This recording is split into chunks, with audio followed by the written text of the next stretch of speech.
attempted to gain access into the assembly. Police lobbed tear gas and fired in the air to disperse the surging crowds. Ibrahim Karanja has been covering this for us and now joins us live. Ibrahim, talk to us about the chaos that was experienced in the county assembly.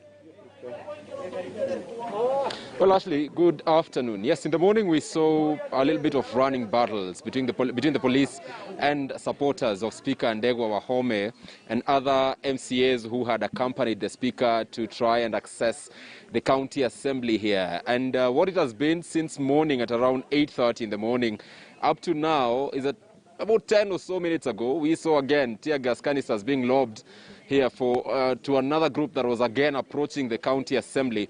We have been able to speak to the MCAs who are in support of the Speaker and those who are against the Speaker. And right now, we have that opportunity to speak to the embattled Speaker, allow me to call him so. That is Ndegwa Wahome, and he is inside the assembly, but he has not accessed the chamber. He did not preside over the morning session.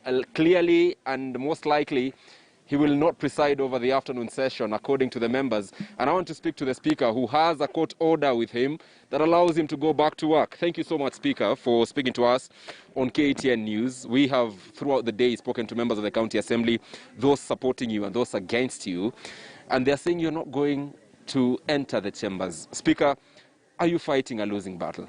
But before he speaks, he's not embattled.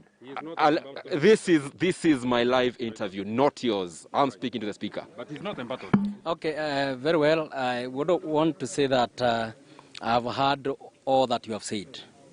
What I would want to say is that if there is a rule of law in this country, I will be back here. And those who are subjugating the law, those who are acting with the optimum impunity, they are going to pay for those sins. And I can assure you that. You can take that one to the bank.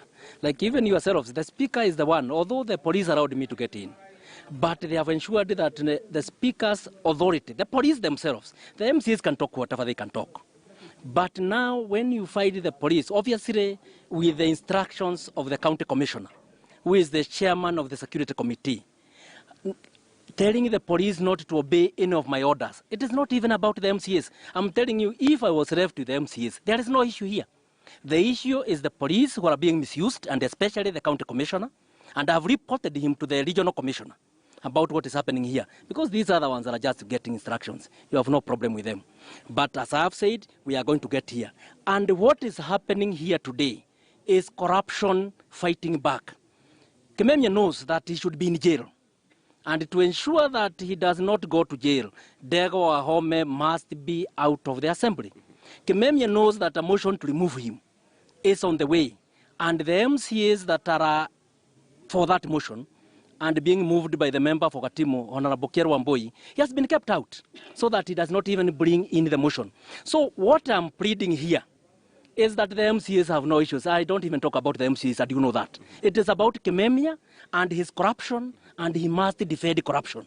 And what we are saying is the president must instruct the DPP and the EACC, although they are independent offices, to come here and investigate Kimemia, the millions and the billions of money he has cutted away from this country, so that he is put to account.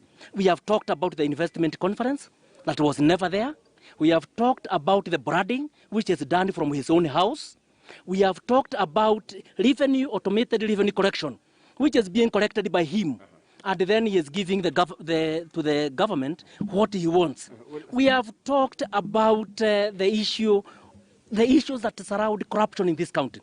And without Kimemia being put to account, there will be no peace in Nyandarua, because he must protect corruption. Like the machinery, he did direct procurement of the machinery. Now he is being paid 150,000 every time a kilometer of road is done in Nyandarua. Well, so Kimemia has to protect this. Speaker, those are allegations that the EACC is on. They were here last week. But the members that we've spoken to, those who are against you, to be precise, have said that you will not access the chamber, that court orders, that the court is not the ones that decides on what happens at the assembly. And they are saying that they have the numbers to keep you outside. How do you react to that? And what is your next course of action? Actually, what I'm saying is that there are no numbers. The Speaker is supposed to be in office with a maximum of 25% only. They have never achieved the 75%. It is Kimemia trying to manipulate everything to say that I have been removed. The court, twice now, and even thrice, they have said they have not been able to meet the threshold. The threshold for Nyandarua is 30 votes to kick out the speaker. You remember the last time we were voting, Mheshimiwa Kadhongo of Reshao Pondo. We were with him at Royal Gardens Hotel.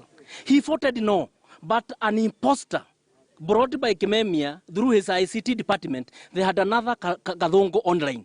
But Kadhongo still voted no through my own phone because he was cut off. Mheshimiwa Suleiman Kihika Kimani, the member for Kajwiri Village, another imposter was put online to vote for him. But he voted through the phone of Kero Wambui. And then there was Margaret Ireri. She was said to have voted no. She was there and she voted. And we have the clip showing.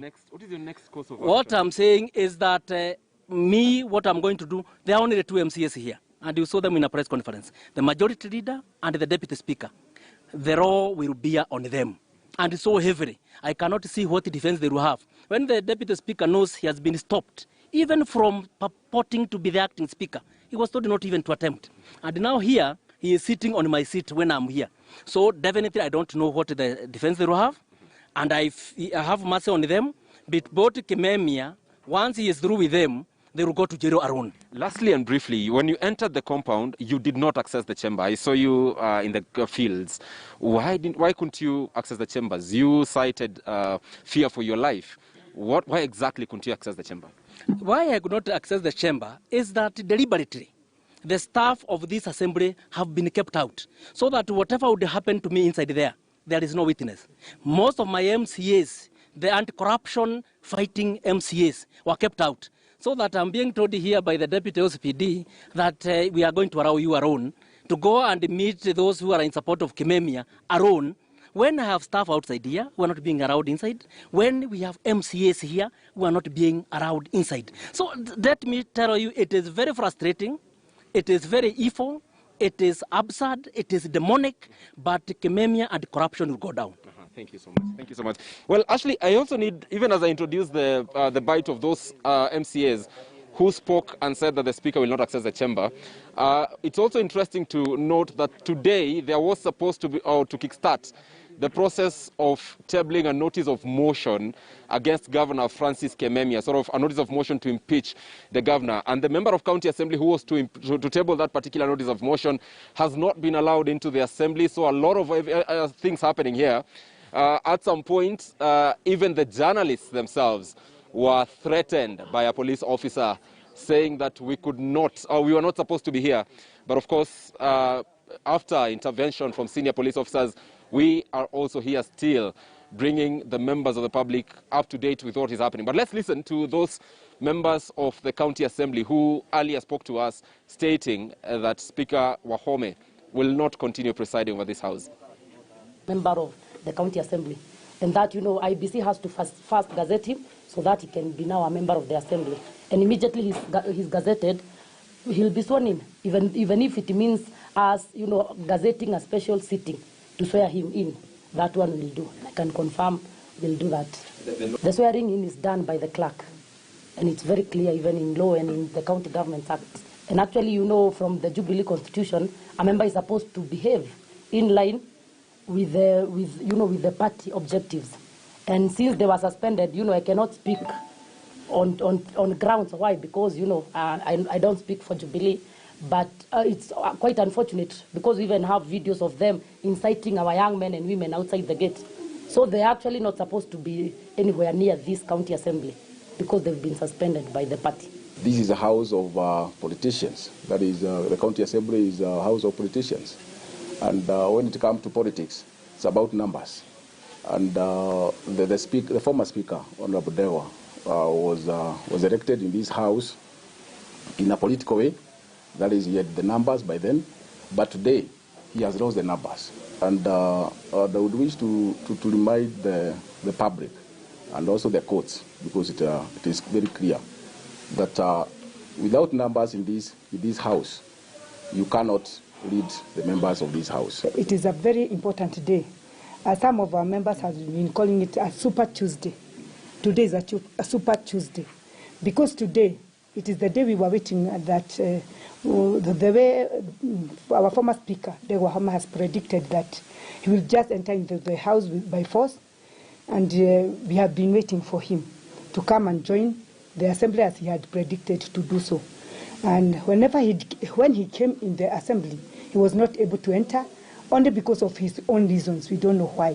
But it's clear that we as County Assembly of Nyandarua, we don't want Ndegwa Wahome near any of the premises of this house. Well, Ashley, it is also important to note that this is the third time that Speaker Ndegwa Wahome has been impeached. This time, he has a court order from the High Court in Nakuru under the Justice Professor Joel Ngugi that actually said he goes back to work pending hearing and determination of that particular petition he filed.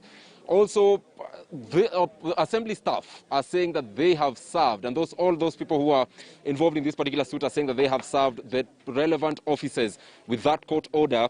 And if I have less than 30 seconds, just Mheshimiwa, less than 30 seconds, you are to table a notice of motion to impeach Governor Francis Kimemia. You have not been allowed into the assembly since morning. So what is your next course of action? The people you represent are not being represented today.